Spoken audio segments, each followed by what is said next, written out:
Well, hello everyone. Here we are again at the end of September 2022. Don Garman here from Mirador Capital Partners. So we were going to perhaps delay this until another week and get out of this quarter, but obviously the world and the markets have different plans. I'm going to try to set the context for the period that we're in, a little bit about how we got here, a little bit about kind of the current environment and the things that are so acute about this year in some historical perspective. We're going to throw some charts in and even submit them with the email, in addition to maybe probably putting them on this video as we go along here to give everyone a bit of context. And then talk a little bit about where we're going. And I'm going to end on a bit of a hopeful note, which I actually haven't even done in a while, because I think for the first time in a while, it might be time to start asking the question, what could go right? So hopefully over the course of the next 10 minutes, and this could get a little longer than usual, and I apologize if it devolves into a bit of a rant, but obviously we're in a very difficult place in markets and in the economy and in the world. And I know a lot of you are feeling pressure and emotion, and I don't want to say despair. I think I'm going to put in the email the word miserable, because I feel like that might be the single word that captures the general sentiment that gets pushed out to us from time to time. So of course I'm going to use 10 different metaphors, and I might even mix them up along the way. I think you guys will get the idea of what I'm trying to capture with all this. So the first thing I will say about it being a tough time, it is a savage time, right? It's a really bad time. But if you feel like we're having a bad time, at least we're not living in Britain or Europe or Ukraine or Asia or any number of the spots in the world that are having it far tougher, believe it or not, than the type of problems that we're experiencing here. The saving grace for this summer is that we didn't spend 5 weeks of it with orange skies, surrounded by fires in every direction. I knock wood, because I guess we're not completely out of the woods on that yet. But there are bits of joy around if we can take a moment and look for them. And I think this year, in a lot of ways, is the mirror image of last year. And oddly, I looked back at a video we did last November where I said something about accelerating, known purchases into the present year for fear that the future may not be so bright. And unfortunately, no one had any idea, that it was going to be a year like this. And I'll tell you more about that in a minute through a chart. But the important thing to try to keep in perspective about the moment that we're living through is we are in uncharted territory across multiple dimensions. And there is a lack of trust, an earned lack of trust in institutions, an incredible amount of uncertainty. And I think it's, for me, the metaphor that kind of makes sense is over the last 20 years, sort of in the post 9/11 era, the United States had kind of gotten, as a patient in a hospital metaphor, larger and larger, kind of gorging on debt and spending on foreign engagements and wars overseas to pursue some, patriotic, if not naive, belief in our ability to move the world into perhaps a more democratic and safer place, and spending trillions and trillions and trillions of dollars to do that. And then, of course, putting ourselves in the debt scenario in a fatter and fatter and fatter condition. And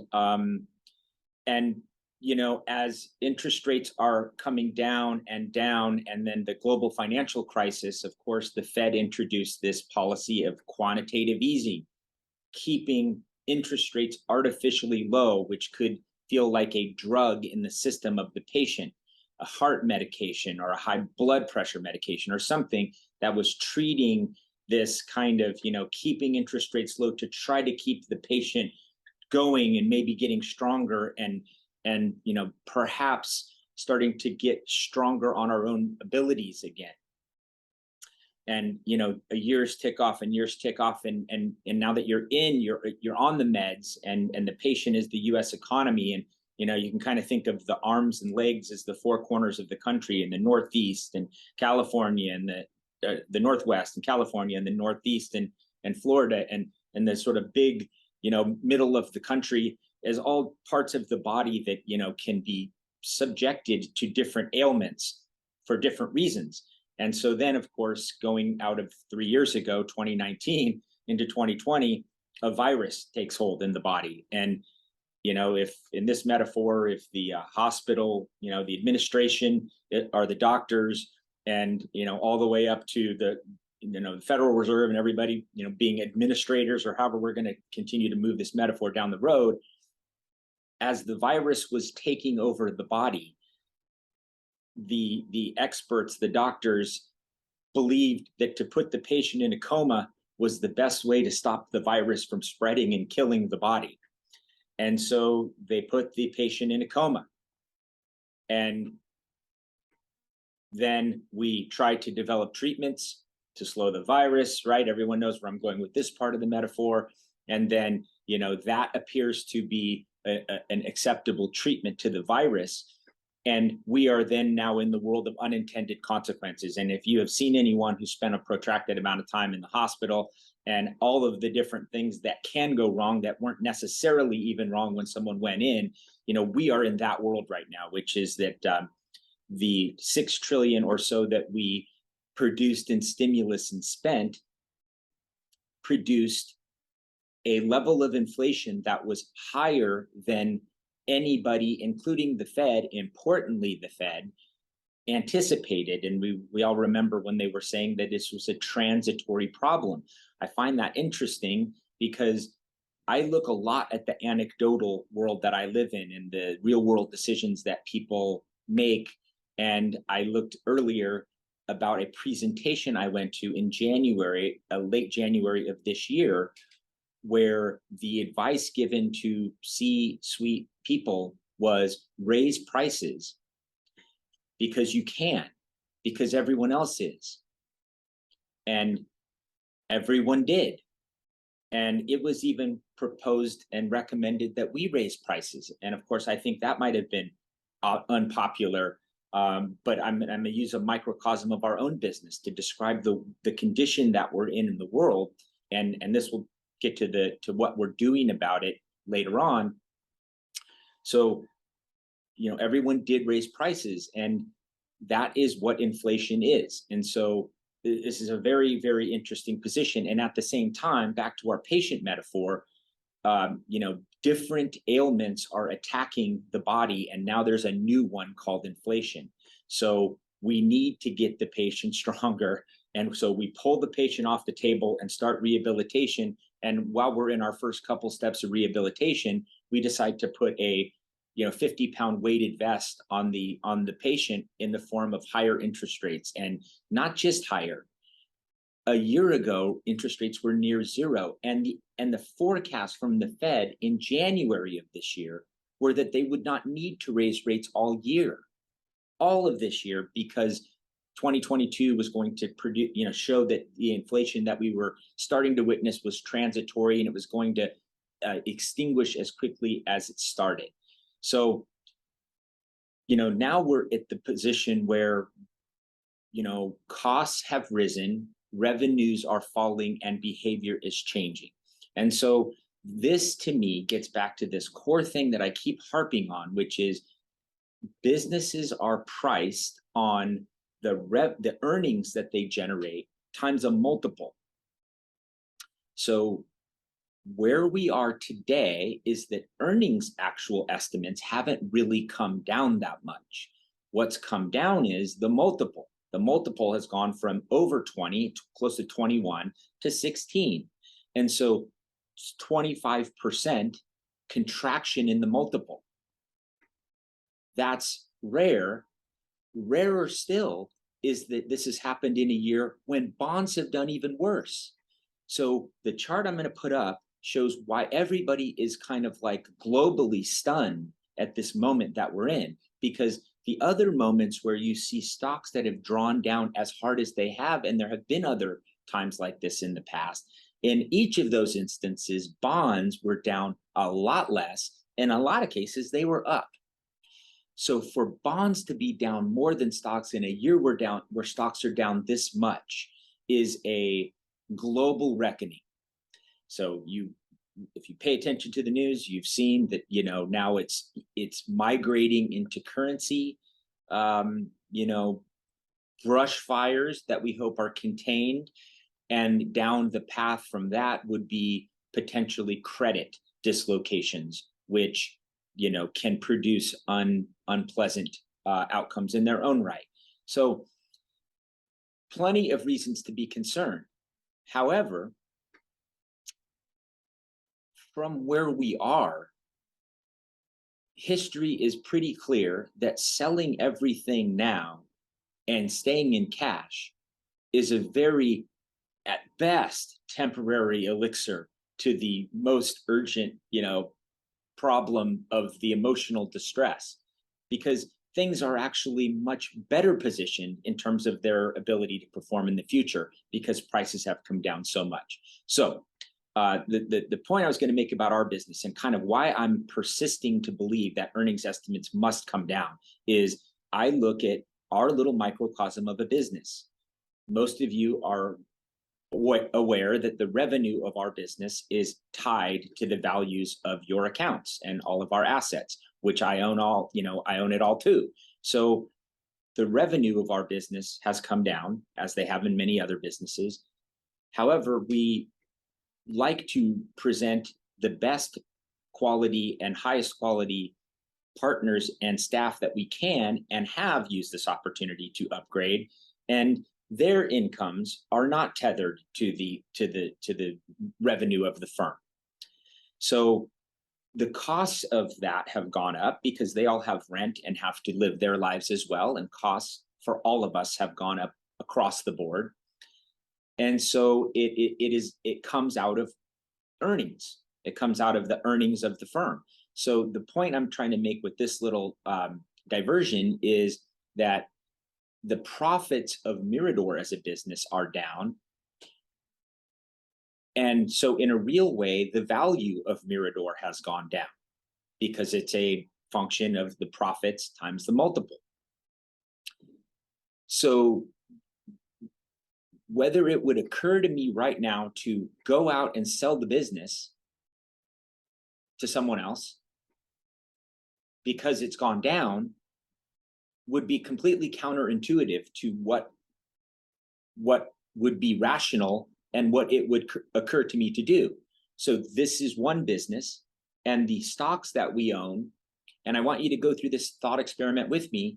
If any one of these, you owned it all, and I'm talking about, United Healthcare or Google or Apple, or, and you can go through the list. And if you owned it all, and the whole business of any one of those, and it was all you owned, and all that had really changed on a longer term basis is the price of it had come down, you probably wouldn't be motivated to go try to sell the entire business right now, unless you had fundamentally changed your opinion about the future of that business. And then all you would conclude is you probably should have thought of that a year ago or whatever. So there's no, ability to look back and make any conclusion other than, in a sense, as much as the world's perception of value has changed in the last year, to believe that it couldn't change positively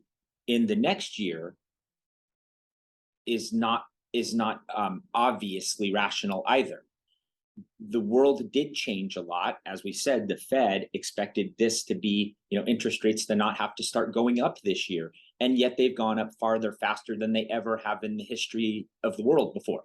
So they got it wrong. And the biggest problem that they can let persist in the economy is runaway spiraling, Zimbabwe or, some kind of a banana republic type currency move. They have to take steps to get inflation down.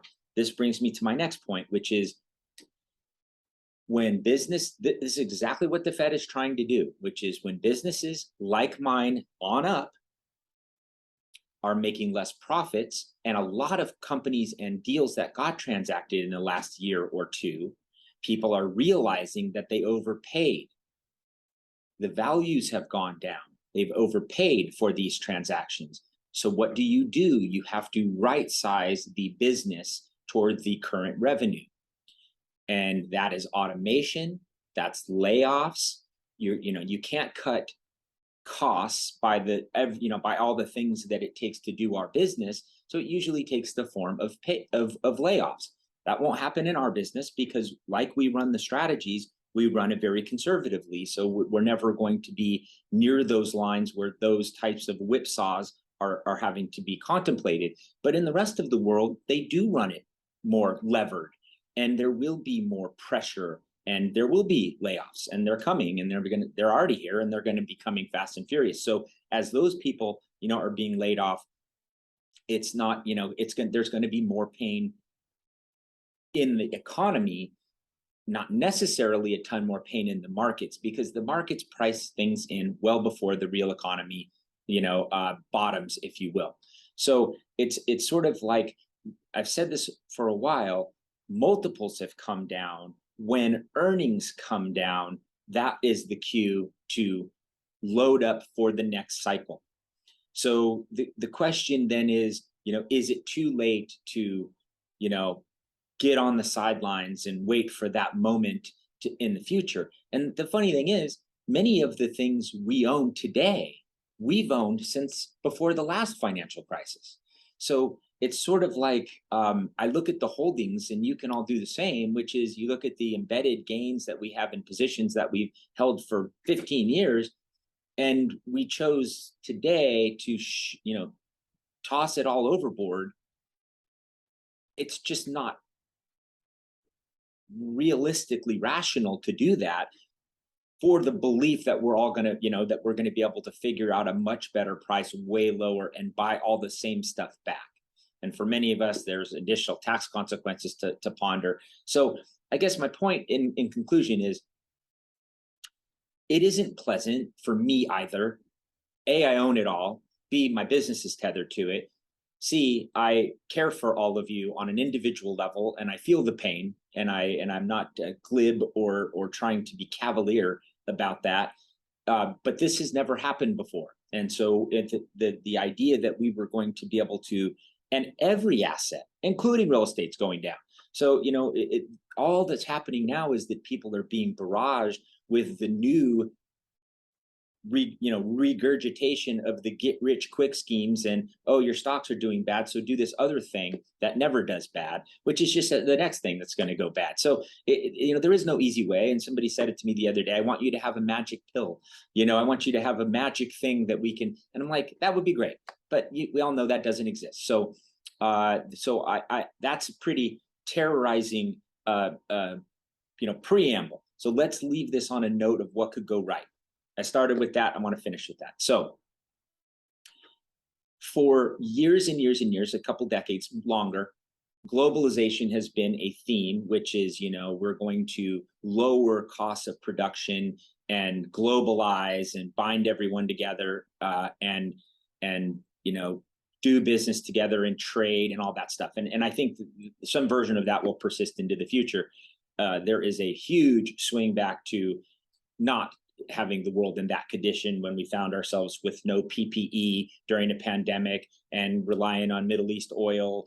So we're not independent. So we're in some sense reliant on Russia and to give energy to Europe.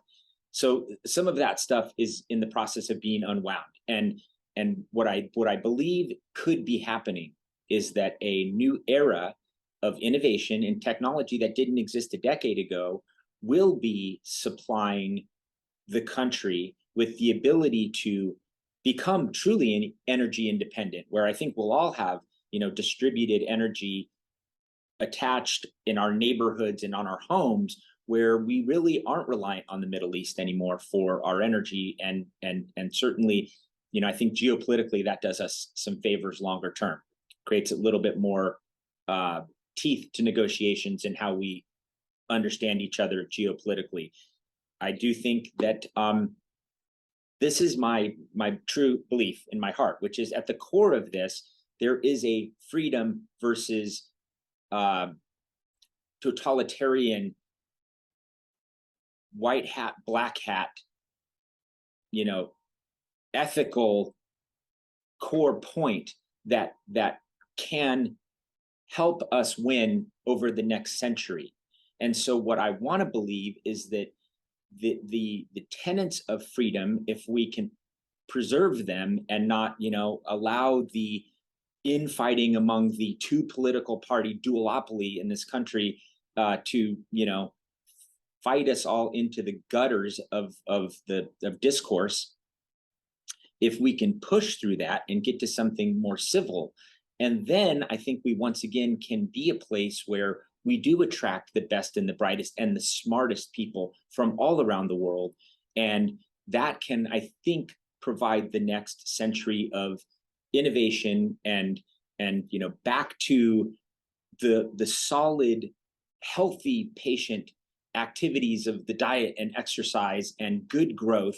And I think we can all agree, if the inflation that's produces a healthier middle class that can produce better outcomes for their own children, and we can kind of get off this wheel of persistent medicine all the time, then maybe we can go to somewhere better and brighter. And you can look to people like Warren Buffett and Charlie Munger, who say, even as recently as a couple of weeks ago, we still won the lottery. We were all born in America, and we got here somehow, and we all still did win the lottery. And so we do, at the base of it, even though none of us are as wealthy as we were, 9 months ago or 6 months ago or a week ago, this period will pass, and these times do end. And if we do, shoot it all and sit in cash and wait for the bell to ring at the bottom in 6 months, and then things, somehow policy responds and things change and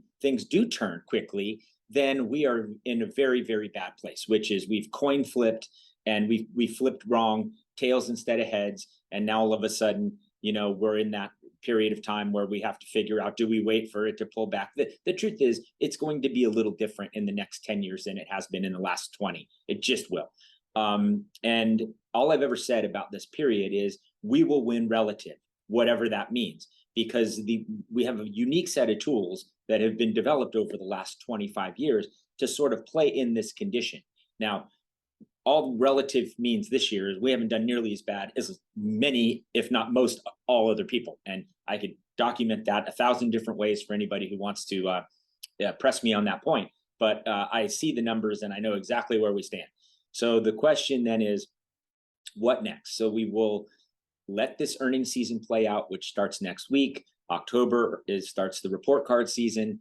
I am of the opinion that earnings estimates will come down, that CEOs will be quite dour in their outlooks, and that will create maybe once again in October viable moment where we can start to take some defense off the field and present a little bit more of a less hedged allocation going into 2023. I do think it's going to be a bit of a different, individual equity positions that will lead us out of this. That's my personal opinion. But again, I don't drive all of our strategies on my personal opinion. We let the world and the environment dictate, and we let some of the thesis that we believe about the world overlay on top of it.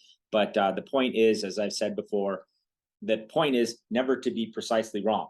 Many people got very dug into their thesis over the last year. They were precisely wrong, and they're paying a very, very dear price this year. It's not been a world where it's been easy to be right. So we've mostly tried to stay out and stay small, keep the volume dialed down. So perhaps going into next year, we'll turn the volume up a bit. But that's it. I apologize for the rant. It's been an emotional 9 months. It's been an emotional 3 years. It's been an emotional, 10 years. It's just, we're all older than we used to be, and that's a good thing. But the fact of the matter is we've got to make sure that we have a strategy that will get us through the next 10 as well. And so we, whatever it is, we will figure it out. And sometimes it's losing less, and sometimes it's being in the game when the game is good. And we will be doing both of those things, some of them simultaneously. So with that said, let's see how the next couple of weeks goes. If it's getting crazy again in October, and it's been certainly crazy over the last month, then I'll check in at the end of next month. But we'll just let the markets decide, and hopefully we can chill out for a little while and everything just kind of stabilizes. So that's it. Please reach out. I know you will and do, and I appreciate that. And if there's anything we can do for you, please let us know. There will be some additional announcements. We have added some new members to the team, and we'll look forward to introducing them to you. I might even do that via a video over the coming weeks. So talk to you soon. Bye-bye, everybody.